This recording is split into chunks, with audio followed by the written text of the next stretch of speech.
You're listening to the Spark Radio Network, internet radio like you've never heard before. Innovation, creativity, and imagination are all said to begin with a spark. So fasten your seatbelt and take the ride of your life and listen for the spark. You are listening to KLRN Radio, where liberty and reason still reign. Most writers and radio show hosts know that to connect with your fans, you need to do more than just write books or record the latest podcasts. There are many different elements that go into forming an online platform, but there are also many hidden traps. To make matters worse, solid advice on how to survive the muddy waters is scarce. In the book Hidden Traps, I talk about some of the important issues of working with an online platform, highlighting traps that could put your physical or internet security at risk or be harmful to your reputation. Are your social media posts just links with a few disjointed words, making you look like someone who can't complete a sentence? Did your new website cost you more than you anticipated? Are you leaking your personal contact details across the web without even knowing it? Then you need Hidden Traps. Hidden Traps is now available in paperback and ebook from a variety of retailers, including Amazon, Barnes & Noble, and Kobo. Visit blackwolfpublications.com for more details. If you're 85 or younger, would you like peace of mind and comfort for your family? We're Final Expense Direct with an urgent message for you. The average funeral today costs over $8,000, but the most you'll get from government benefits is $255. How will your family pay the difference? We can help. Our senior plans start as low as just $1 a day and pay up to $30,000 for a funeral and other final expenses. Peace of mind is easy. There's no medical exam. You'll have lifetime coverage, and your plan can't be canceled as long as you pay your premiums. Call now for free information about our senior plans. Answer a few simple questions and receive approval right on the phone. Plus, call right now and we'll give you a discount prescription card for free. Call 800-553-8687. That's 800-553-8687. Again, 800-553-8687. KLRN Radio has advertising rates available. We have rates to fit almost any budget. Contact us at advertising@klrnradio.com.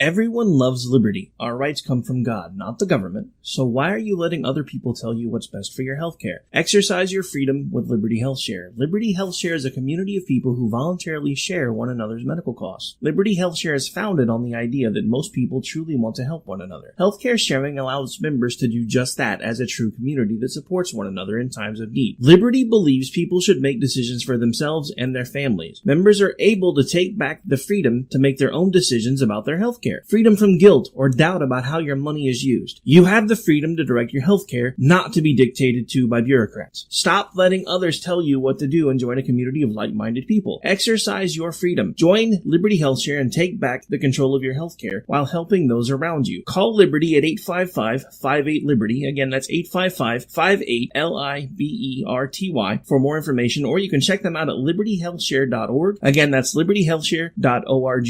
Here's George Foreman with InventHelp. Hi, I'm George Foreman. Do you have an idea for a new product or invention? People ask me all the time, George, how do I get my idea in front of companies? How do I get a patent? What do I do next? Do you have the same questions? I'll tell you like I'll tell them all. Call my friends at InventHelp. Call InventHelp today for free information. InventHelp has been helping inventors for more than 30 years and has sales offices nationwide. InventHelp can submit your invention to companies who are interested in receiving new ideas. If you have an idea and want to try to patent it and submit it to companies, you should call InventHelp today for free information. Listen, I can't guarantee a company will be interested in your idea, but I believe every inventor deserves the opportunity to step into the ring and take their best shot. Put InventHelp in your corner. To get your free inventor's information, call 1-800-353-6490. That's 1-800-353-6490. Again, 1-800-353-6490. At St. Jude, a family never sees a bill at all. It's like the world has been lifted off of your shoulders. St. Jude Children's Research Hospital. Finding cures. Saving children. Learn more at stjude.org. Sometimes writers feel lost, unsure why a passage may not be working. It takes another set of eyes to help us nurture our writing into full maturity. At Black Wolf Editorial Services, we strive to enable writers to develop and grow, offering manuscript critiques and line edits through a mentoring editorial style. We also offer assistance on generating a writer's bio for your websites. Black Wolf Editorial Services, nurturing your writing into maturity. For a full list of services, visit blackwolfeditorial.com.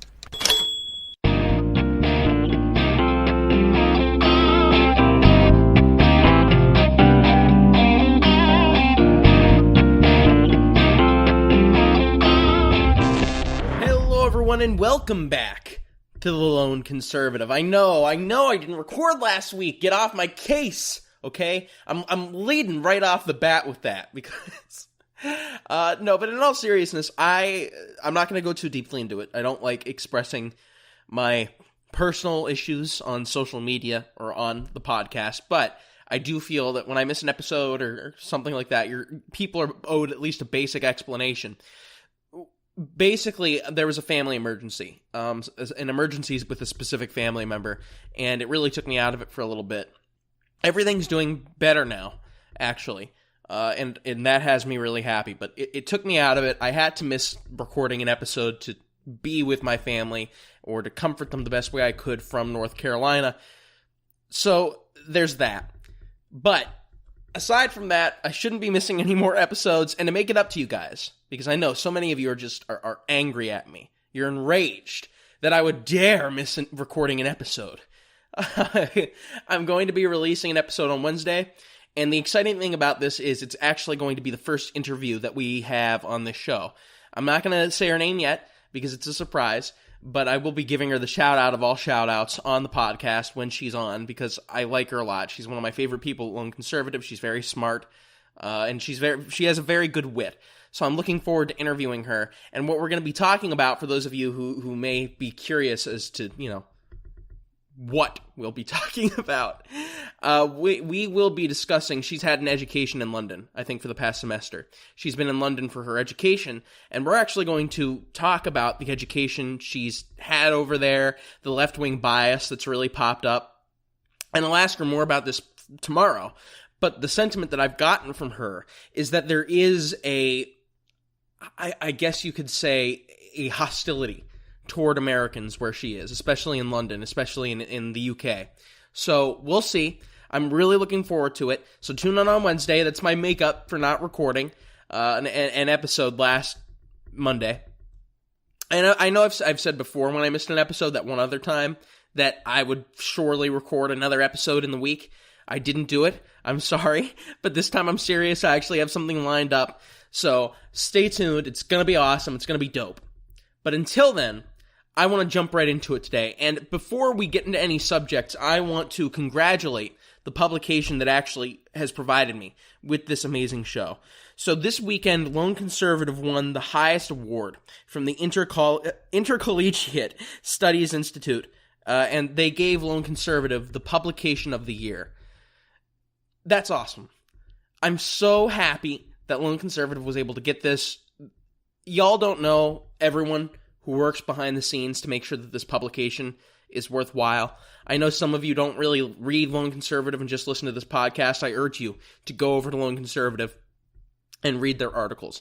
The amazing thing about this outlet, and the thing that drew me to it initially, was that it gives so many college students, and it gives so many people who otherwise wouldn't be involved in politics, who are afraid to involve themselves in politics, but have brilliant minds. It gives them an outlet. It gives them a form of expression. It gives them an ability to talk about the issues that they are so passionate about.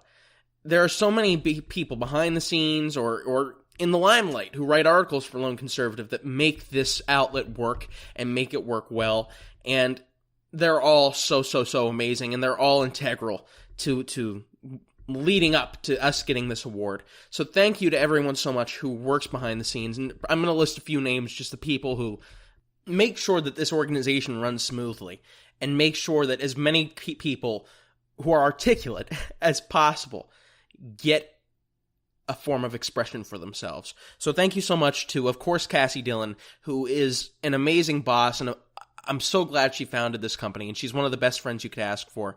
Alex Sears, who is the vice president, Amanda Kemp, Cameron Wallace, Casey Dickinson, Danny Edwards. These people all make this possible, and so many more. But these people who really work behind the scenes all make this possible, and I'm so thankful for all of them. And by the way, a big shout out also to Elizabeth DeSimone.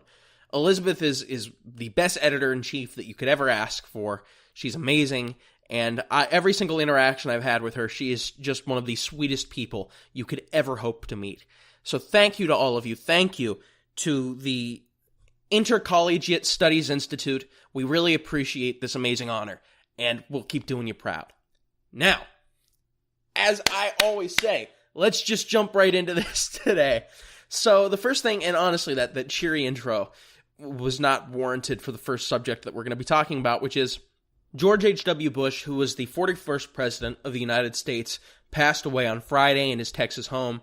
His passing was noted as very peaceful, and Cameron Wallace, who I named as one of the people who I thanked for helping Lone Conservative run so smoothly, stated this best when she said that this is a bittersweet moment, because George H.W. Bush was one of the great leaders of our time. He was truly an accomplished individual who gave so much. He gave so much to service of country, and no one wants to lose that. But despite the fact that the world is out an amazing leader, the world is out a political talent, it can bring us solace that we know that he is reunited with Barbara Bush in heaven, that he's finally able to see the one woman who he loved most in life again. And we all know that he was likely very much wanting to be reunited with her. So the reunion makes it sweet. The bitterness is the world now lacks a very good, very accomplished individual. And before we kind of get into the political aspects of George H.W. Bush's death, I did want to list off some of the things that he did, because George H.W. Bush truly did so many things with his life. And you'll notice that each and every single one of his most significant accomplishments, at least career-wise, dealt with service to country. So, George H.W. Bush served as an Air Force pilot in World War II. He served as chairman of the RNC. He served as the ambassador to the UN. He served as the head of the U.S. liaison office in communist China. And I understand that China is still a communist hellscape. But they have since implemented capitalist policies. They have since reduced the tone, at least, of their communism. And Bush really served at the height of the Red Menace in China. He was the director of the CIA. He was the vice president. He was the president, and he did do several things after he left office. His whole life, you'll notice his whole life, from youth in World War II to being the president of the United States to his elderly years, was pretty much all in service to the United States, was pretty much in service to all of us. His life, despite the political disagreements you may have with him, despite the qualms you may have about some of his policy actions, I didn't like some of his political rhetoric at some points. You have to give respect to the man. His life was respectable. And for all intents and purposes, by all accounts, he was a very kind man. And to get the point across that Bush wasn't what we see today in a lot of politicians, a partisan hack who's only concerned about his own career, I wanted to read you the letter that he left Bill Clinton after Bill Clinton defeated him in the 1993 general election. So here's what that reads. Dear Bill, when I walked into this office just now, I felt the same sense of wonder and respect that I felt 4 years ago.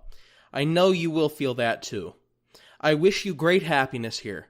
I never felt the loneliness some presidents have described. There will be very trying times, made even more difficult by criticism you may not think is fair. I'm not a very good one to give advice, but just don't let the critics discourage you or push you off course. You will be our president when you read this note. I wish you well. I wish your family well. Your success is now our country's success. I am rooting hard for you. Good luck, George. So to those who are saying that George Bush is some evil, partisan, racist, bigot, warmonger. They call him a warmonger for his actions in Kuwait against the Iraqi regime. and for his service in the intelligence community. Hold your tongue. I understand that we all have disagreements with many politicians, but I do genuinely believe that unless the person is someone like Osama bin Laden or Adolf Hitler or some tyrannical despot, that the days of death are days where we grant respect. They're not days for celebrating death. I mean, if you want to criticize, I think it's in poor taste, but go ahead. But what's really in poor taste is celebrating the death of a political opponent, especially one as classy as George H.W. Bush. And that leads us to the left's reaction to this whole thing. So there were various reactions on Twitter to H.W. Bush's death.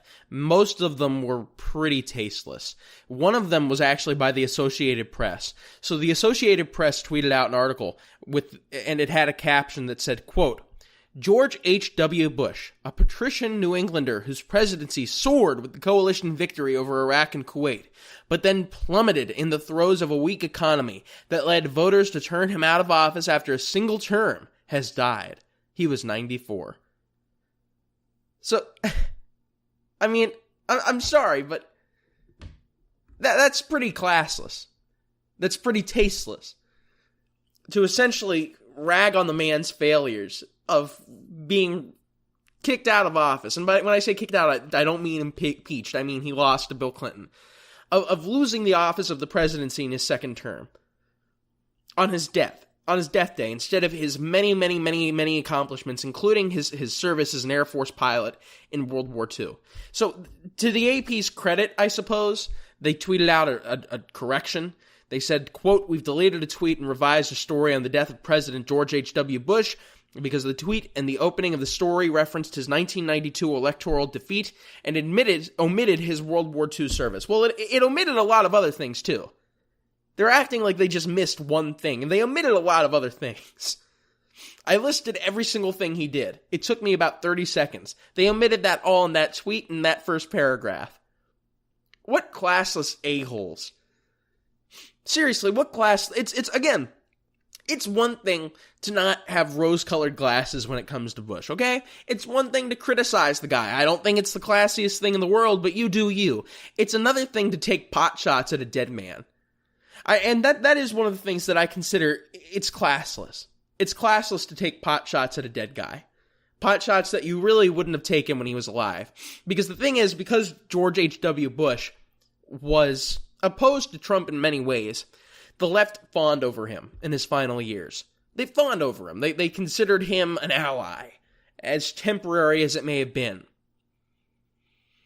But they're getting...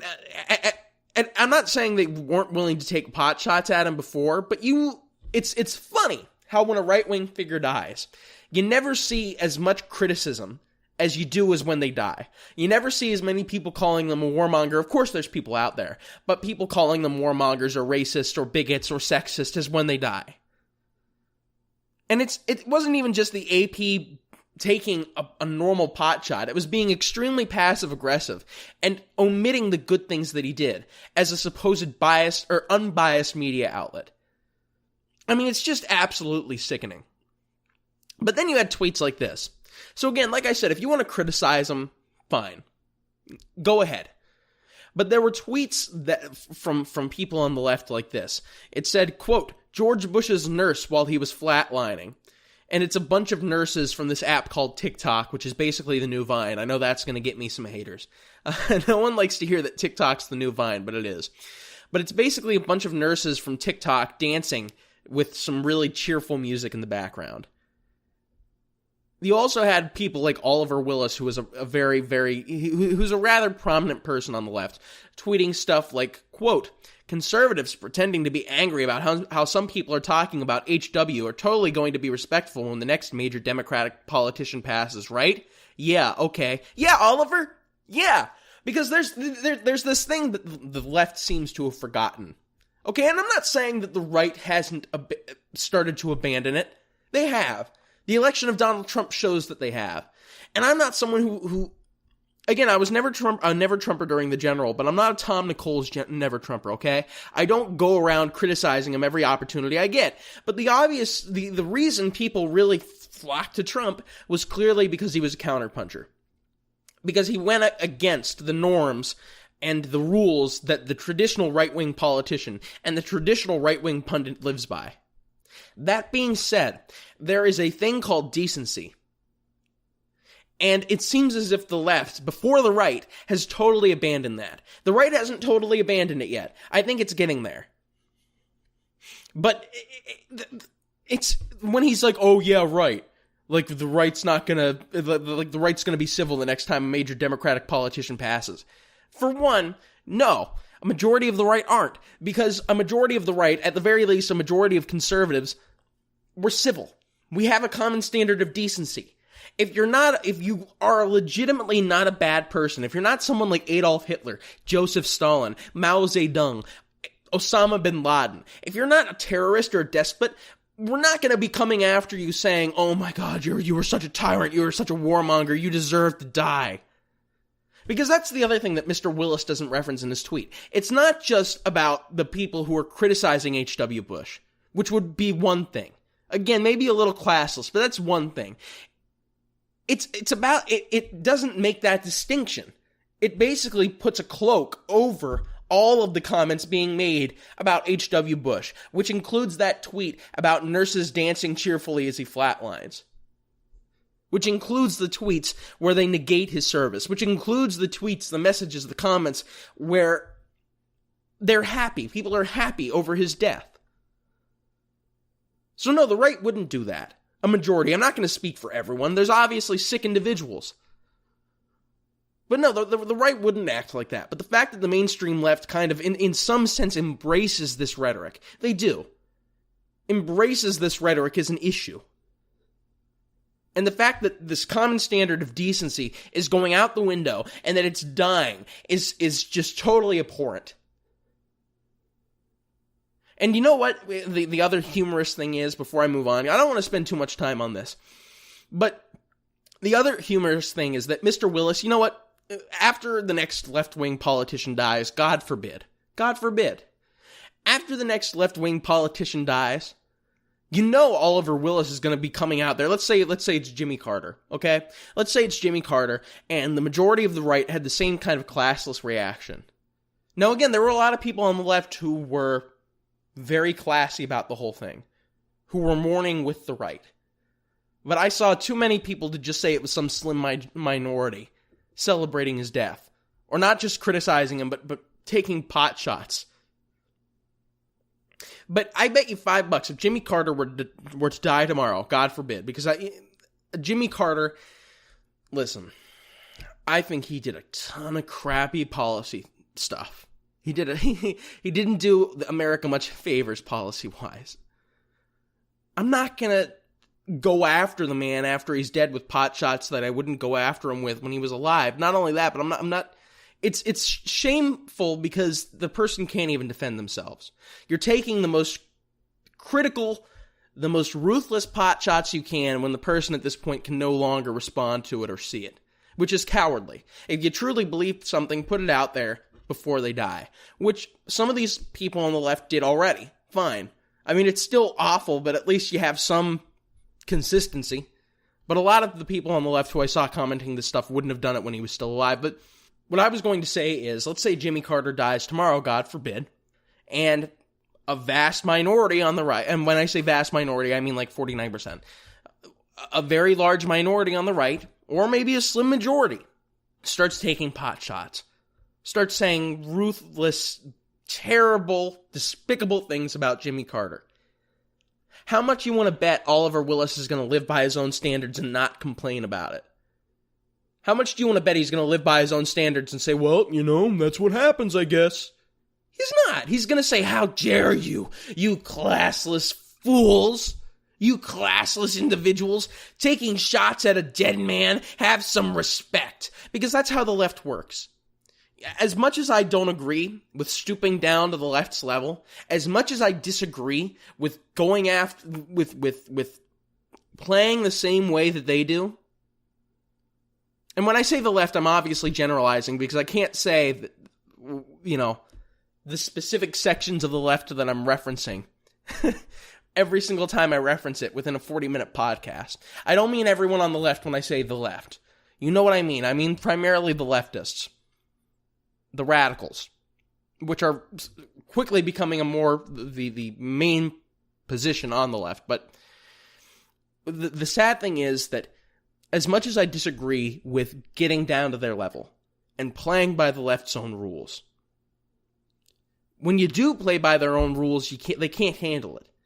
Now, that being said, I've said on this podcast before, and I still hold this position, that if the right gets down to their level and plays by their rules, not only do you lose almost everything that conservatism is about, but you're never going to beat them at their own game. Just the funny thing is, when you see right-wingers getting down to the left's level and going after them in the same way that they frequently go after right-wing figures, that they frequently go after conservative ideology, the left can't handle it. They freak out. Now, like, in the long term, like I said, they'd adjust and they'd beat the right overall. But in the short term, because they're so not used to it, they're so not used to being fed their own medicine, that they freak out. They can't handle it, or they expose their own hypocrisy by being mad about the standards that they themselves have set. The reaction to this from a lot of individuals, not just the random Twitter troll, but a lot of mainstream left-wing figures, is just absolutely gross. And I know it's not fully representative of the left yet, but it's getting there. It was a lot of people. It wasn't just some slim minority. And it does need to be called out. It does need to be excoriated. And I don't see enough people, even the ones who were mourning with the right about George H.W. Bush, I don't see enough people on the left calling out their own side. And that's an issue with both the left and the right. Both sides don't call out their own side enough. It needs to start happening more. And the reason I'm targeting the left right now is because, guess what? This is the left's issue. Yes, there's people on the right who are rude, who are vile when a left-wing figure dies. Yes, I agree. I'm not saying that there's not vile individuals, but compare the percentages, compare the minority of people. It is more of a left-wing problem as of right now than it is a right-wing problem, and the left needs to deal with their own house. But all the politics aside, God bless George H.W. Bush, and God bless his family. Cassie Dillon, who's the founder of Lone Conservative, actually, as I record this, is tweeting out a thread of the funeral procession of George H.W. Bush as his casket enters the Capitol, and some of the images are just absolutely heartbreaking. George W. Bush's face particularly. You can tell he's taking this loss far hard, as anyone who loses a good father would. So God bless their family. I really am praying for them in these trying times. I hope they make it through this okay, and I hope they find some solace in the fact that George H.W. Bush is surely in heaven. He's with their mother now, and he's happy. Okay, so moving on to the next, less depressing portion of the podcast. There has officially now been a ceasefire declared in the trade war with China. So, according to the New York Times, quote, Mr. Trump and Mr. Xi agreed during the G20 meeting in Buenos Aires to pause the trade war between the world's two largest economies for 90 days and work to resolve several areas of tension, including the trade gap between what America imports from China and what China buys from the United States. So there's long been an issue with China that, listen, every single country in the world, I support free trade wholeheartedly. But it's not much of a secret that every single country in the world, every single one, puts tariffs on some sort of product, mainly to help their own country's industry, domestically. But it's been an issue with the China-American relationship for a really long time, that China, far more than America, discriminates against our goods. They put far more tariffs on our goods. We engage in trade deals with them. We engage in free trade, what we call free trade on our end with them. We don't put as many harsh tariffs on their goods as they do ours. We largely let their products flow into our market relatively unfettered. And they don't do the same for us. So President Trump has been calling out that problem, and he's been using it as an excuse to declare a trade war. Now, I am a critic of Trump in the sense that I don't think that this issue is why he's declaring a trade war. I think he's declaring a trade war. I think he's putting on tariffs on China, because at the end of the day, Trump thinks that, as Ben Shapiro has said many times, I think he does phrase it best, that protectionism is a good economic policy, that tariffs are a good economic policy. Now, that being said, there's obviously been a distinct difference between what Trump believes and how the Trump government has actually functioned. So I think his advisors can keep him in check. His advisors, the people who are under him, the people who work for him, I think they can keep him in check to make this a trade war that is actually about getting China to lower tariffs on American industry, which I support. I don't support trade wars for the sake of trade wars. I don't support trade wars for the sake of mercantilism or protectionism. I do support trade wars, and a lot of people, this isn't even a controversial opinion on the right, and I don't know why, or specifically among the free market right. I do support trade wars if it is for the specific end goal, if you set a specific purpose that you want the other country of which you are engaging in a trade war with to lower tariffs on their side for your industries. I don't disagree with a trade war in that situation, especially if you are allowing, for the most part, I mean, obviously there's tariffs on everything, or not everything, but there's tariffs on a lot of things. But for the most part, if you're letting the other country's goods flow unfettered into your country and they are not giving you the same benefit, that is a case in which I do support trade wars. I think trade wars can be good just because they are engaging in an end result that would lead to more free trade, which would lead to more prosperity in the U.S. The thing is, a lot of people questioned at first whether Trump's administration could keep him in line, whether they could actually make this trade war about actually achieving free trade ends and not just about protectionism. Well, Trump is already declaring the ceasefire a victory, and due to the fact that he declared the ceasefire a victory, you saw markets actually take a little spike. The market's being very bullish right now. According to Trump, he said, quote, "Farmers will be a very big and fast beneficiary of our deal with China. They intend to start purchasing agricultural products immediately. We make the finest and cleanest product in the world, and that is what China wants." So Trump also claimed that the Chinese tariffs on U.S. automobiles will be mitigated, they'll be lowered. To what level he's actually stated is unclear.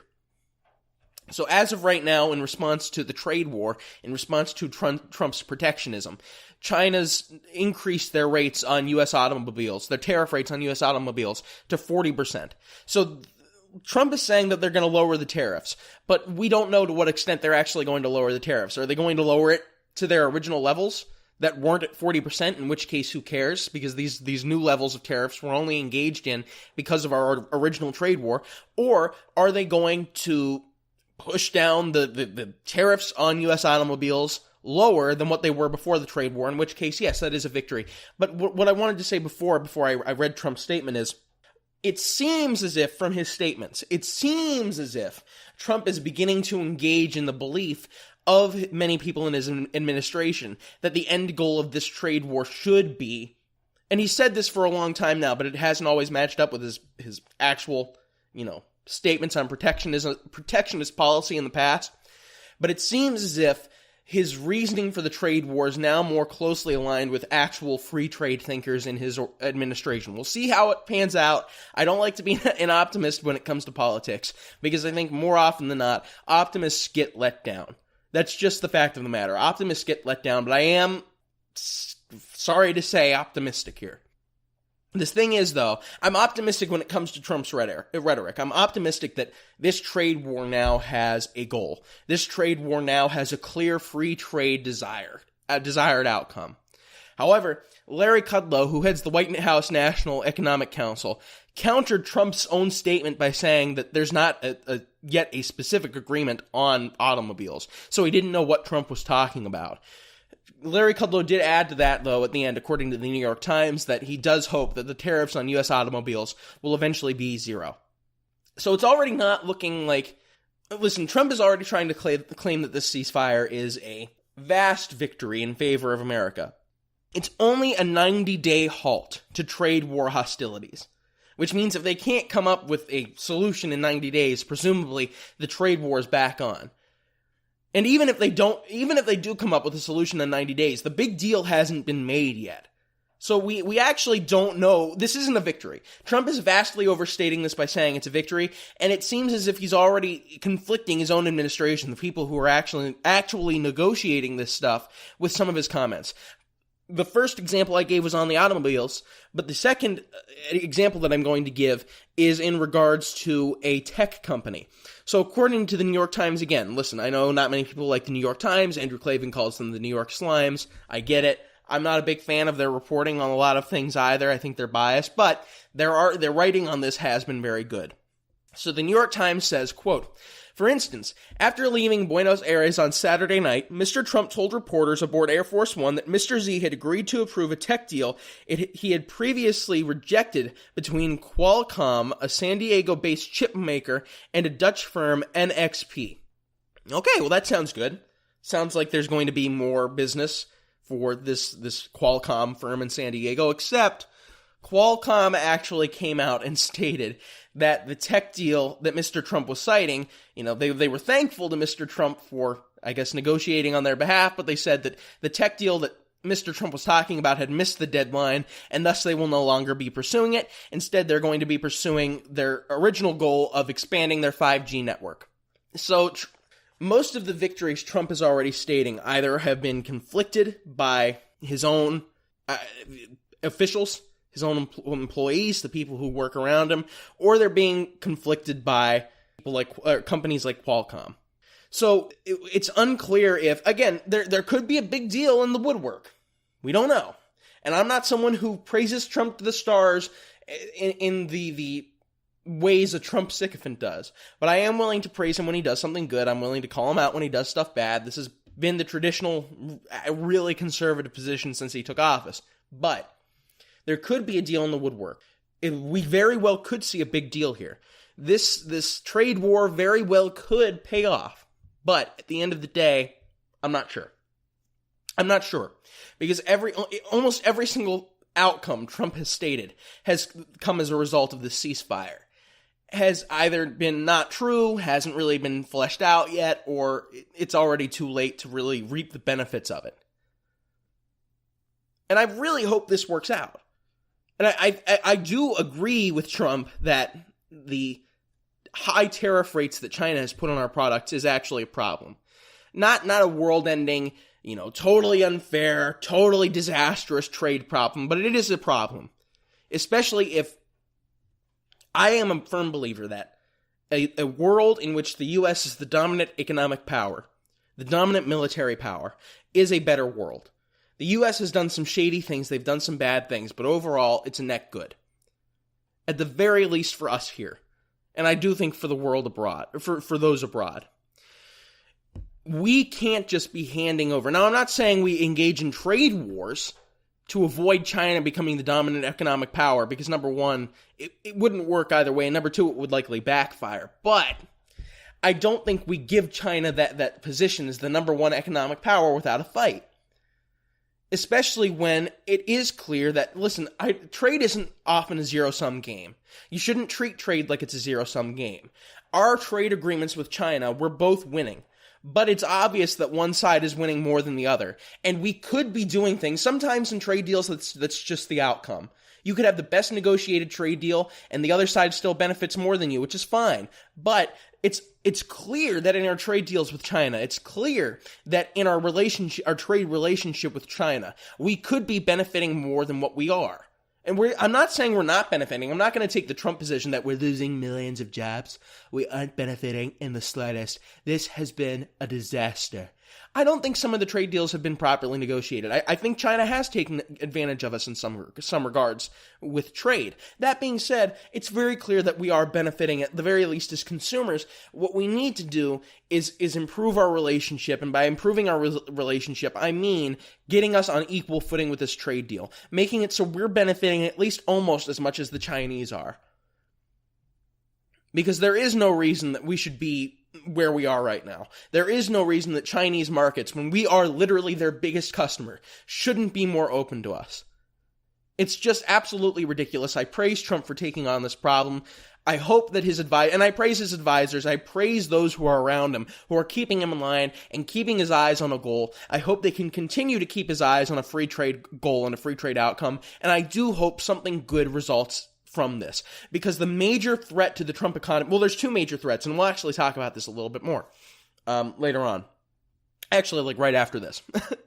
But the two major threats to the Trump economy right now are a continuation of expansionary fiscal policy in a period of expansion, or not expansionary, of recessionary fiscal policy in a time of expansion.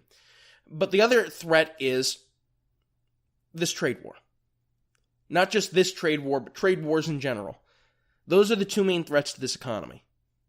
And when I talk about recessionary fiscal policy in an expansionary period, what I mean by that is, listen, I'm not a fan of higher taxes.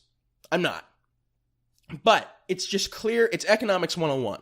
And I'm not an economics expert. I have been reading more up on it more lately. Over the past few years, I've been trying to research more and make myself more educated, but I am by no means anywhere close to an expert. I have so much more to do, or so much more learning to do. But even I know that the lowering of tax rates and the increase of spending that we have going on right now, even though it creates the illusion of a better more financially secure, stronger America, it is not sustainable for the future. We cannot continue to lower taxes and increase spending the way we have under the Trump administration.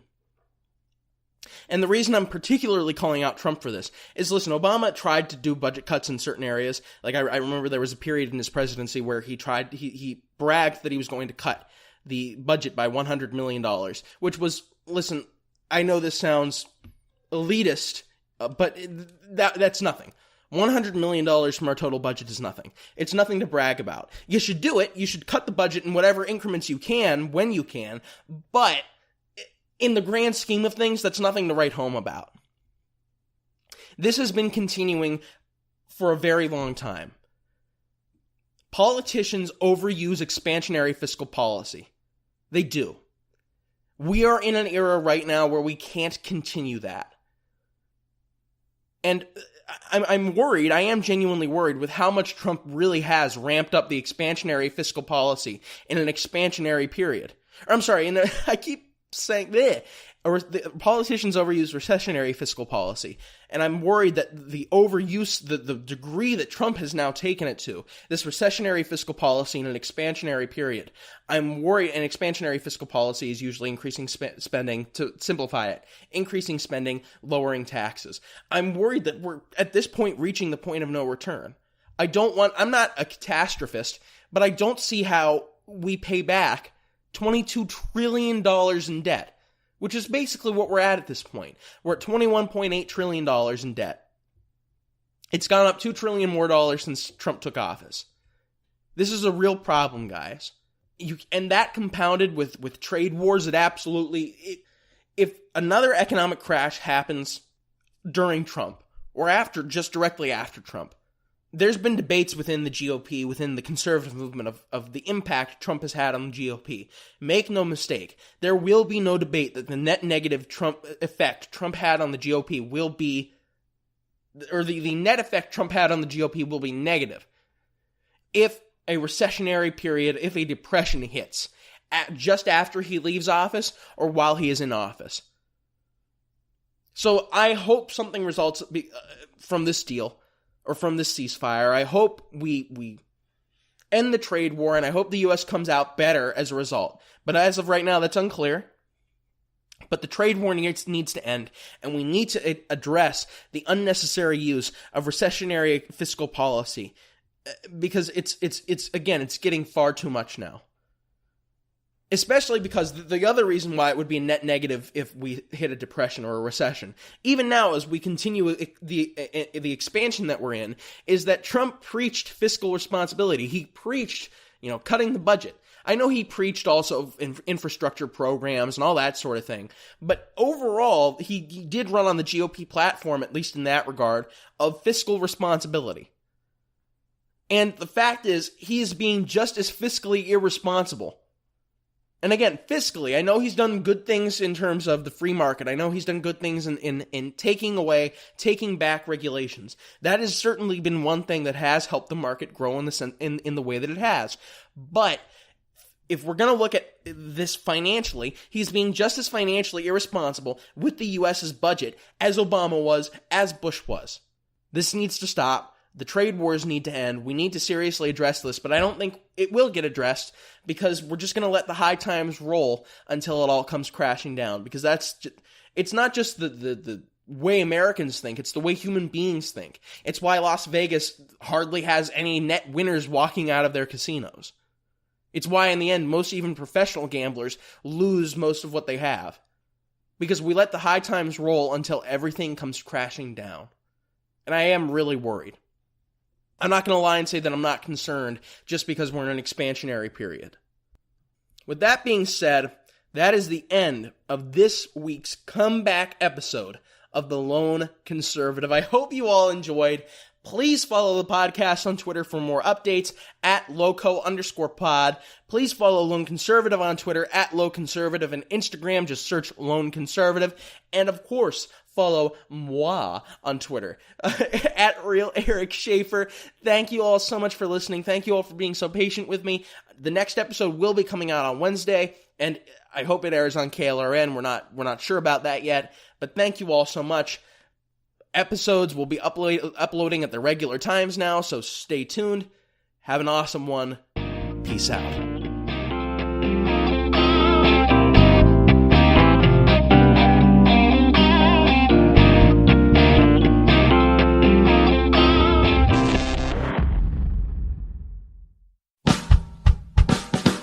You're listening to the Spark Radio Network, internet radio like you've never heard before.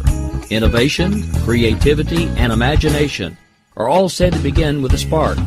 So fasten your seatbelt and take the ride of your life and listen for the spark. You are listening to KLRN Radio, where liberty and reason still reign. Most writers and radio show hosts know that to connect with your fans, you need to do more than just write books or record the latest podcasts. There are many different elements that go into forming an online platform, but there are also many hidden traps. To make matters worse, solid advice on how to survive the muddy waters is scarce. In the book Hidden Traps, I talk about some of the important issues of working with an online platform, highlighting traps that could put your physical or internet security at risk or be harmful to your reputation. Are your social media posts just links with a few disjointed words, making you look like someone who can't complete a sentence? Did your new website cost you more than you anticipated? Are you leaking your personal contact details across the web without even knowing it? Then you need Hidden Traps. Hidden Traps is now available in paperback and ebook from a variety of retailers, including Amazon, Barnes & Noble, and Kobo. Visit blackwolfpublications.com for more details. If you're 85 or younger, would you like peace of mind and comfort for your family? We're Final Expense Direct with an urgent message for you. The average funeral today costs over $8,000, but the most you'll get from government benefits is $255. How will your family pay the difference? We can help. Our senior plans start as low as just $1 a day and pay up to $30,000 for a funeral and other final expenses. Peace of mind is easy. There's no medical exam. You'll have lifetime coverage, and your plan can't be canceled as long as you pay your premiums. Call now for free information about our senior plans. Answer a few simple questions and receive approval right on the phone. Plus, call right now and we'll give you a discount prescription card for free. Call 800-553-8687. That's 800-553-8687. Again, 800-553-8687. KLRN Radio has advertising rates available. We have rates to fit almost any budget. Contact us at advertising@klrnradio.com.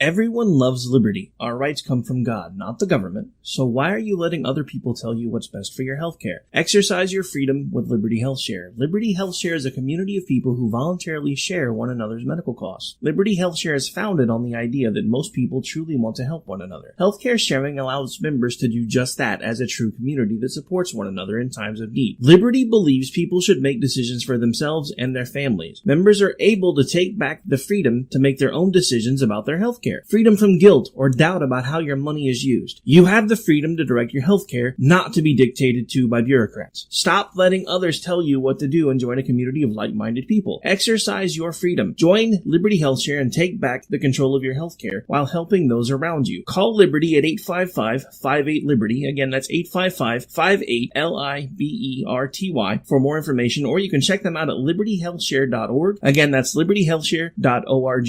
Here's George Foreman with InventHelp. Hi, I'm George Foreman. Do you have an idea for a new product or invention? People ask me all the time, George, how do I get my idea in front of companies? How do I get a patent? What do I do next? Do you have the same questions? I'll tell you like I'll tell them all. Call my friends at InventHelp. Call InventHelp today for free information. InventHelp has been helping inventors for more than 30 years and has sales offices nationwide. InventHelp can submit your invention to companies who are interested in receiving new ideas. If you have an idea and want to try to patent it and submit it to companies, you should call InventHelp today for free information. Listen, I can't guarantee a company will be interested in your idea, but I believe every inventor deserves the opportunity to step into the ring and take their best shot. Put InventHelp in your corner. To get your free inventor's information, call 1-800-353-6490. That's 1-800-353-6490. Again, 1-800-353-6490. At St. Jude, a family never sees a bill at all. It's like the world has been lifted off of your shoulders. St. Jude Children's Research Hospital. Finding cures. Saving children. Learn more at stjude.org. Sometimes writers feel lost, unsure why a passage may not be working. It takes another set of eyes to help us nurture our writing into full maturity. At Black Wolf Editorial Services, we strive to enable writers to develop and grow, offering manuscript critiques and line edits through a mentoring editorial style. We also offer assistance on generating a writer's bio for your websites. Black Wolf Editorial Services, nurturing your writing into maturity. For a full list of services, visit blackwolfeditorial.com.